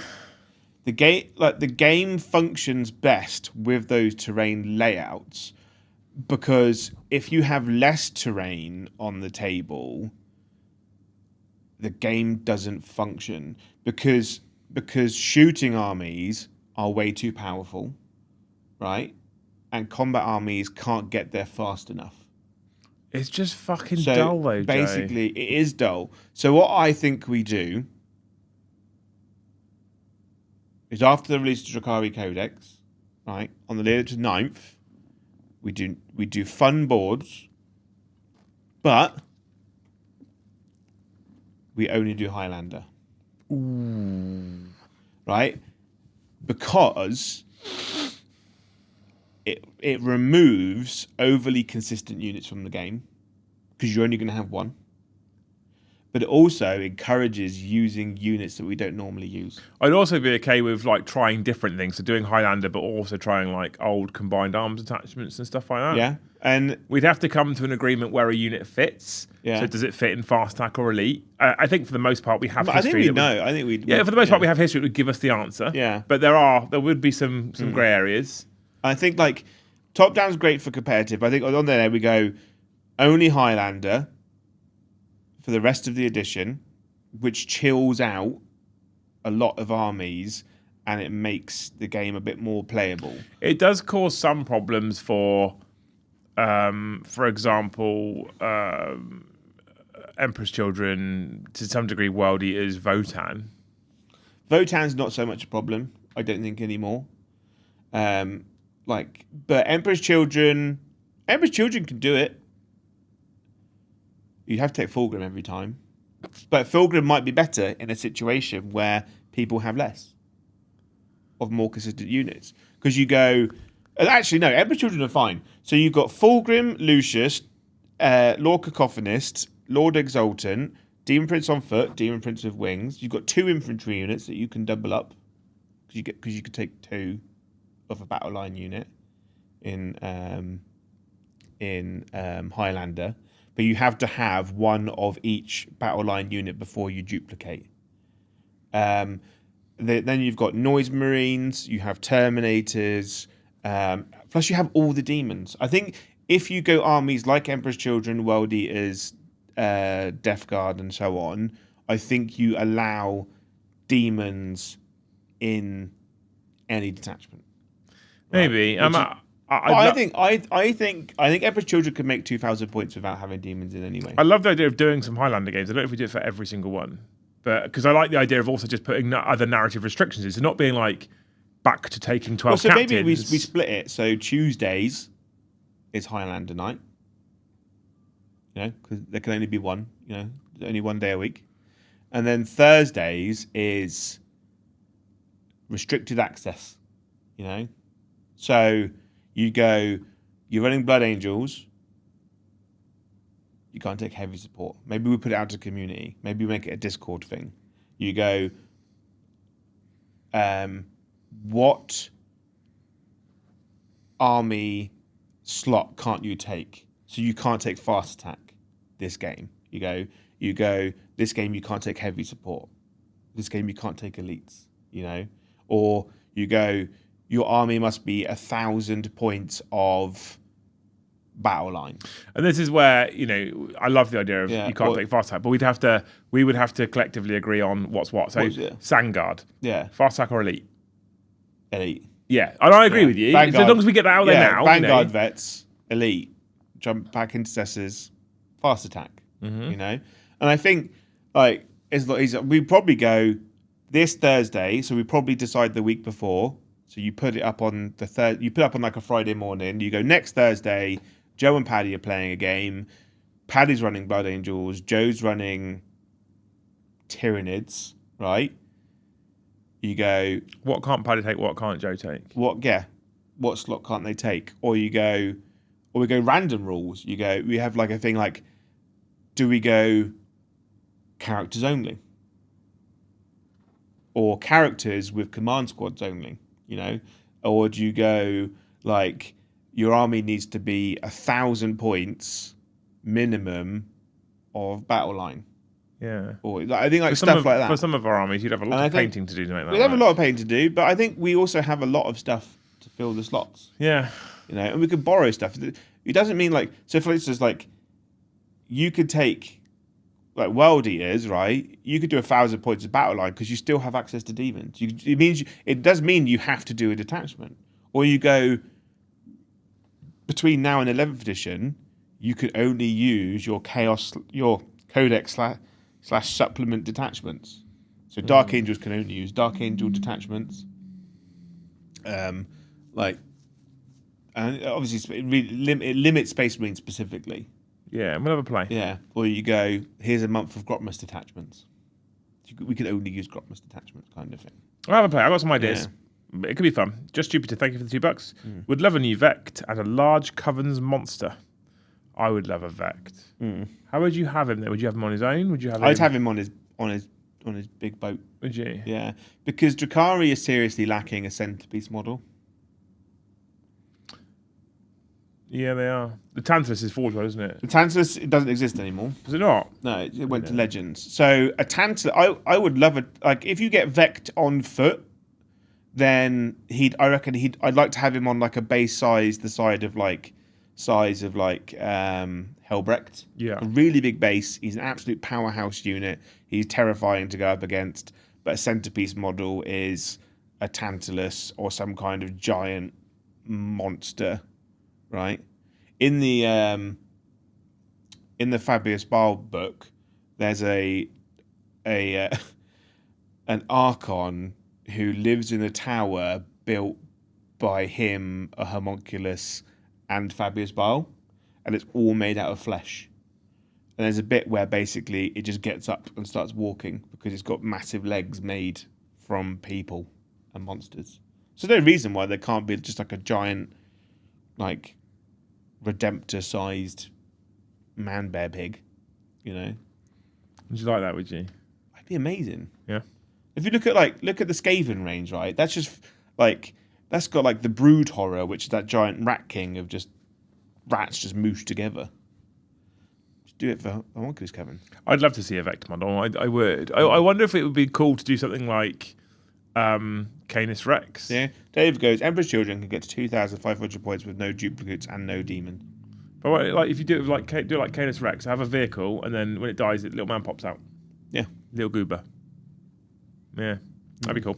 Thank you, Sam Deacon, for the £10. This is in response to your only top-down battle report idea. He said, yes, do it now. Yeah. Well, it's actually something that we could start very quickly because of the setups exists. Yeah. So we could do it very quickly. Leaks, thank you for the $5. Whispering, you could try Kill Team, now bracing myself for Liam's ire. I have, honestly, less than zero interest in Kill Team. I would rather go back to boarding actions and do Kill Team. I'd rather suck off a horse than Yeah. do Kill Team, honestly. We need to get a horse. Because you keep saying this so often. Yeah. I feel like you've got some real, like, pent-up desires inside you.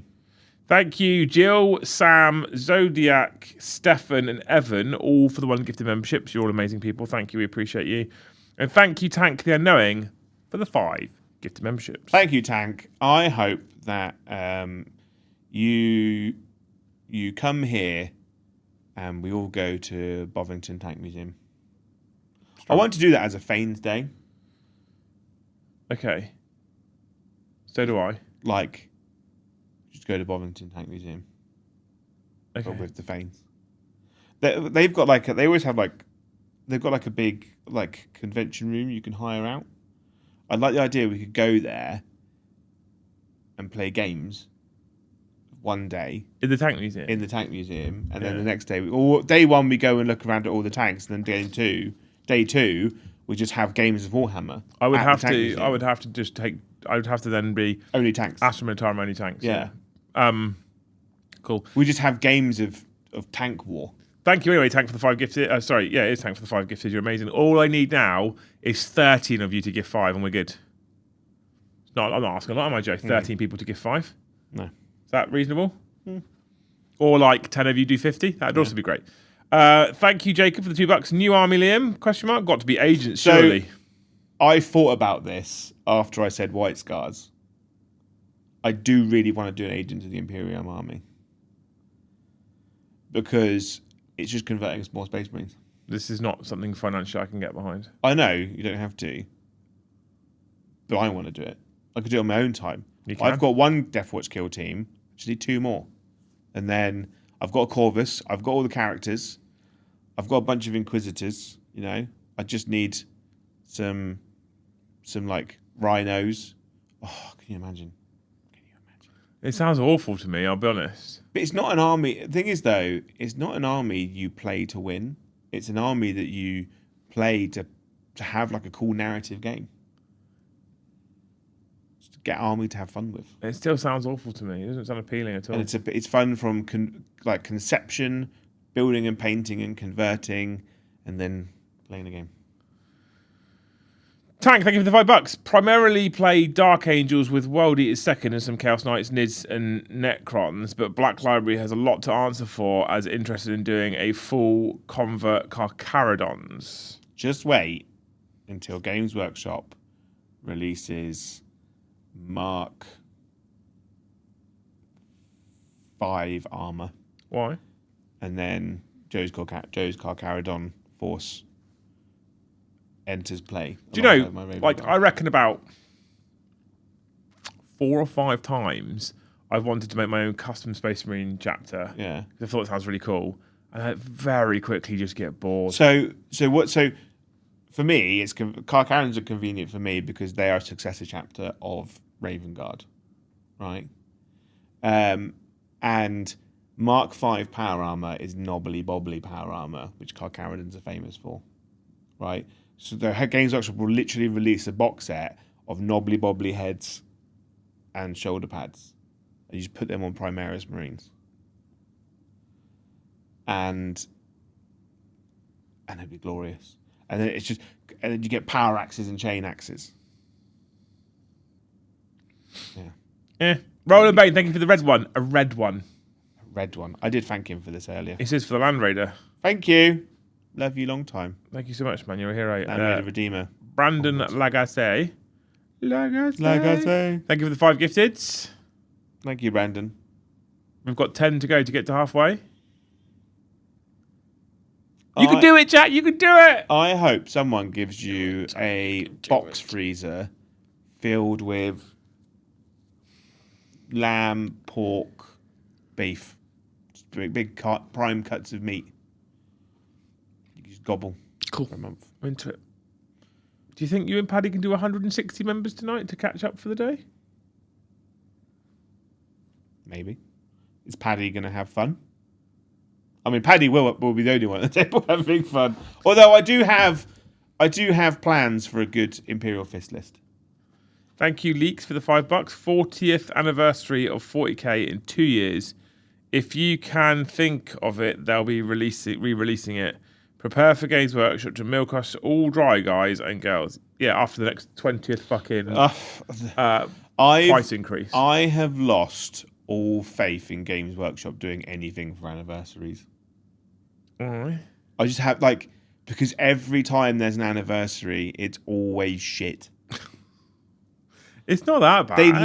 They literally forgot the Age of Sigmar 10-year anniversary. Right? And they're like, oh, we've released Chaos Dwarfs to 10 years of AOS. And I'm like, no, you haven't. You announced it before the 10 years. Yeah, and it's not out either. And now you're retrospectively saying, oh, we've done it for 10 years. I don't know, you haven't. Right? All we got for AOS 10 years of Age of Sigmar is a bunch of really shit war composts that were a week late. It was just not good, right?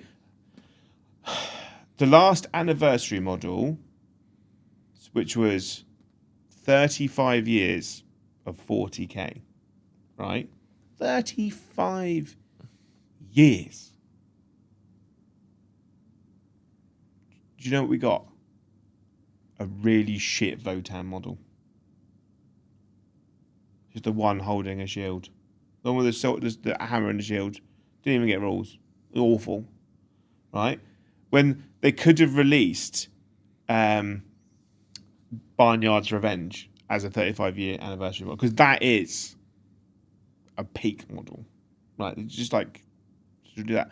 It's just like every time there's an anniversary, it never feels like Games Workshop celebrating anything. It just always feels like an afterthought. Yeah. They're It feels like me and anybody's birthdays because Yeah. I literally remember on the day and I'm like, oh, what can I buy But from the it's not like supermarket? Games Workshop going, you have got us 35 years of this game, right? You have made us multi-millionaires. This business is like the biggest model making company in the world, and it's the most recognized model game on the history of the planet. Right, you've got us there.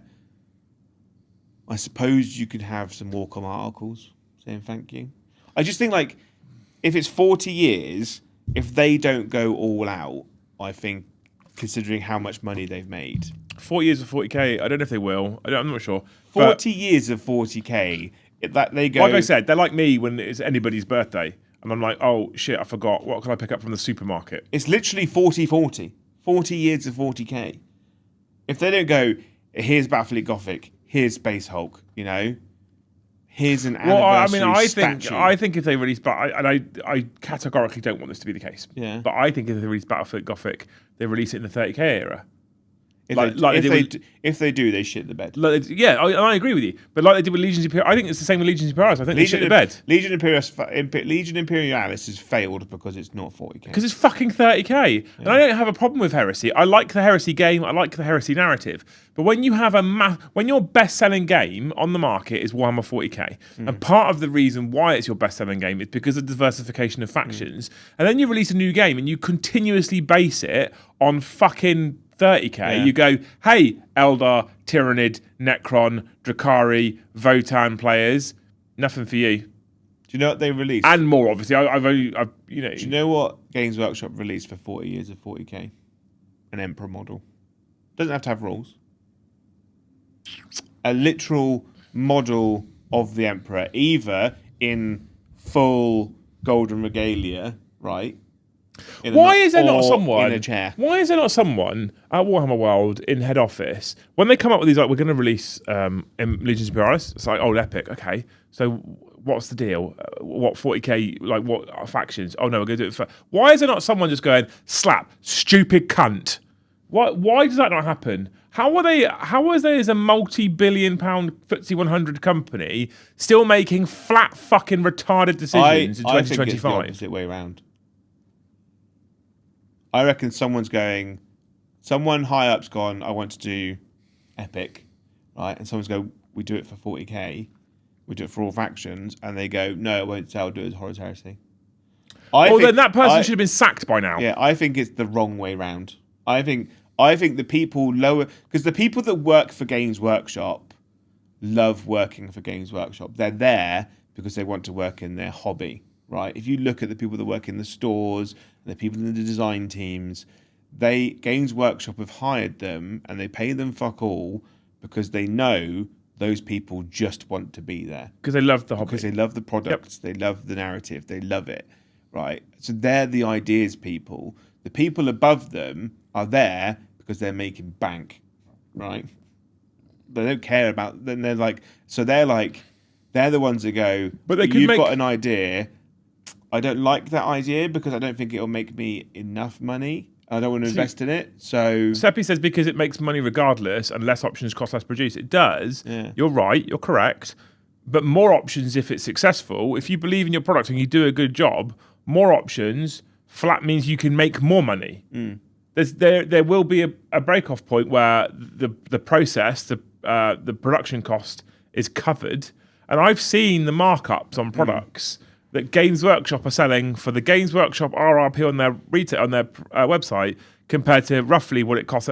And this is another reason why the 4% price increases fucking annoy me, because they are making bank on every kit they sell. Yeah.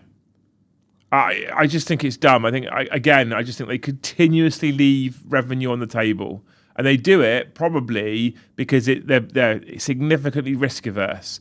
and they do it to the detriment of their customer base, I often think. And you're right, they'll be like, we're making money, we're making lots of money, we've posted more record profits, so we're clearly getting it right. I'm like, but you could be posting even more record profits potentially, and there is a risk to it. And I'm not saying that I am right, but if you take Legions Imperialis is a game that I have zero interest in. If they said it in the 40k universe, I actually probably would have been interested in it because I'm such a fucking Eldar fan that if you put Eldar on anything, I'd probably buy it. It's easier to paint them in a 6 scale as well. And if you set Battlefleet Gothic in 40k universe, so there's Eldar ships, guess what? I'll probably buy into it. But if you tell me it's just it's Loyalist versus Heresy, I'm gonna want to play it because it's Battlefleet Gothic, but it doesn't have my favourite faction in it. The thing is though, Battlefleet Gothic, if it's in Horus Heresy, it sells well for the first month, and then no one does it anymore because they're like, I want my Eldar ships, I want my Necron ships, I want my Orc ships. I think the thing is though, Battlefleet Gothic has to be 40k because Battlefleet Gothic is set in the Gothic sector, right? It's all set in the place where chaos comes in, and is specifically trying to harvest resources from the Imperium, right? And then obviously the Orcs turn up because they want to fight. The Necrons are there because there's always a Necron planet somewhere, you know. It has to be 40k. If it's not, I think Games Workshop learn as well. I think Games Workshop, Games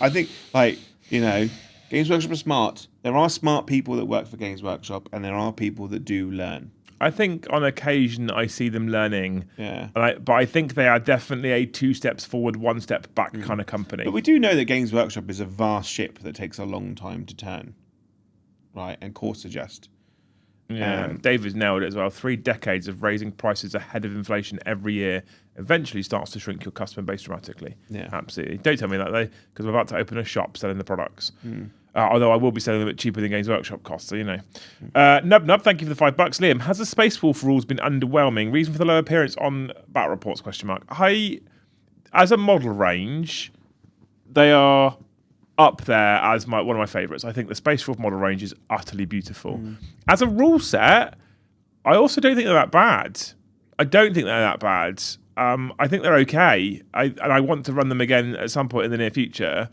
I personally struggle getting super passionate about power armor, and I really have to be in the mood to play Space Marines. The problem we have on the channel is this man would be a Space Marine if he could be, right? He loves Space Marines more than he loves his own family, right? More than he loves anything else in existence. So what Joe likes to do, and I'm not going to criticise him for this, and it's not a criticism, is he likes to run a lot of Space Marines. And you'll see Raven Guard, and you'll see Chaos Space Marines, and you'll see Emperor's Children, and you'll see soon Imperial Fists, and then you'll see more Raven Guard. And I know I'm not criticising him for it, but it means that for me, I then go, well, I get to play a game. We've seen a lot of Space Marines. I can run Eldar that no one else runs. We get something else different on the channel. If we're doing the only top-down, right, that creates more content to be made. And also, like, we don't want to play the same army a lot of times. So I tend to, like, I'm playing like 8 to 10 armies at the moment. And I go, every time a stream comes, I'm like, well, what is the one I played last? Yeah, what was the absolutely. longest time ago? So, like, we don't want to be in a position where there's 4 streams in a row outside of Codex Preview where it's all Space Wolves. But also, like, so take this week, for example. Yeah. Tonight you're going to play Imperial Fists because they've got a new detachment, new character, right? And then on Thursday you're going to play Raven Guard because they've got a new detachment, new character, right? And thankfully Games Workshop sent us both characters, so we get to showcase them. Perfect. Next Tuesday, say it was then me into play, right? I would then likely not want to put Space Wolves on. Now, I know there's a different set of rules to Raven Guard and Imperial Fist, but it's still more loyalist Space Marines. So at that point, I'm kind of better throwing Eldar down. I think, like, I personally think that, like, I don't think it's the Space Marines that matter. I think it's the flavour of Space Marines that matter, because you look at Space Marines as one army. I do. It's all power armor when it's not. So if I'm playing Imperial Fists today and Raven Guard on Thursday, the people that really love Space Wolves don't care. But they do care when you run Space Wolves because they love Space Wolves. It's like Tabletop Tactics got a lot of flack when they released their was it Sons of the Forge, whatever, it's their own channel specific chapter. They got a lot of flack because they were like, well, when I want to watch White Scars, I want to see White Scars on the table. I don't want to see. You are right. This is one of the weird White Scars, and then I don't want to see black Blood Angels and then black. So YouTube gives us. This is interesting because YouTube gives us data. You're not wrong because YouTube, if someone's searching for an Eldar Battle Report, they'll search for an Eldar Battle Report, right? And so you can have a custom looking Craftworld. No one gives a fuck.